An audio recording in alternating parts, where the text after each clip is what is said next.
امریکہ اور ایران کا تنازع ایک نئے اور بہت ہی خطرناک موڑ پر آ گیا ہے۔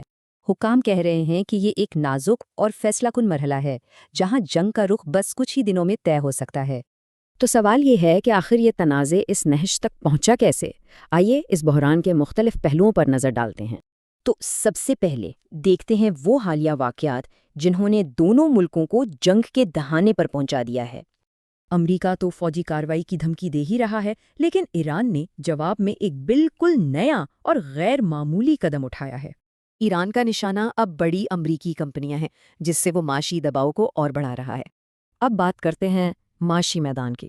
اس لڑائی کا اثر پوری دنیا پر پڑ رہا ہے، خاص طور پر انرجی مارکیٹس پر۔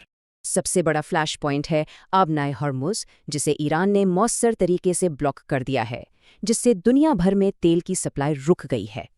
اور اس کا سیدھا اثر عام لوگوں پر پڑا ہے۔ امریکہ میں پٹرول کی قیمتیں کئی سال بعد $4 فی گیلن سے اوپر چلی گئی ہیں۔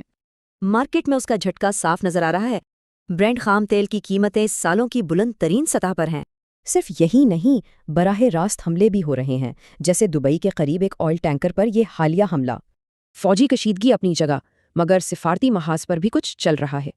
پس پردہ بات چیت کا سلسلہ بھی جاری ہے۔ امریکہ کہہ رہا ہے کہ وہ بات چیت کے لیے تیار ہے، اور ایران نے بھی تصدیق کی ہے کہ پیغامات کا تبادلہ ہو رہا ہے۔ واضح رہے کہ یہ کوئی باقاعدہ مذاکرات نہیں، بلکہ ثالثوں کے ذریعے ہونے والی بیک چینل ڈپلومیسی ہے۔ پوری دنیا سے بھی آوازیں اٹھ رہی ہیں۔ پوپ نے اپیل کی ہے اور پاکستان نے ثالثی کی پیشکش کی ہے۔ لیکن یہ لڑائی اب صرف 2 ملکوں تک محدود نہیں رہی، یہ تیزی سے پورے خطے میں پھیل رہی ہے۔ کئی نئے محاذ کھل گئے ہیں۔ حوثیوں کے حملے، ترکی کی میزائل روکنے کی کارروائی اور حزب اللہ کے ساتھ بڑھتی کشیدگی۔ اسی دوران اسرائیل بھی ایران کے اندر اسٹریٹجک ٹھکانوں پر حملے کر رہا ہے، جس سے آگ مزید بھڑک رہی ہے۔ تو اب سوال یہ ہے کہ آگے کیا ہوگا؟ اس بارے میں 2 بالکل مختلف رائے پائی جاتی ہیں۔ امریکی آفیشلز کا ماننا ہے کہ ایران کی فوج کمزور پڑ رہی ہے، ان کے بحری جہاز تباہ ہوئے ہیں اور فوجیوں کے حوصلے پست ہیں۔ مگر اس دباؤ کے باوجود ایران ڈٹ کر کھڑا ہے اور امریکی اڈوں والے خلیجی ممالک کو نشانہ بنا رہا ہے۔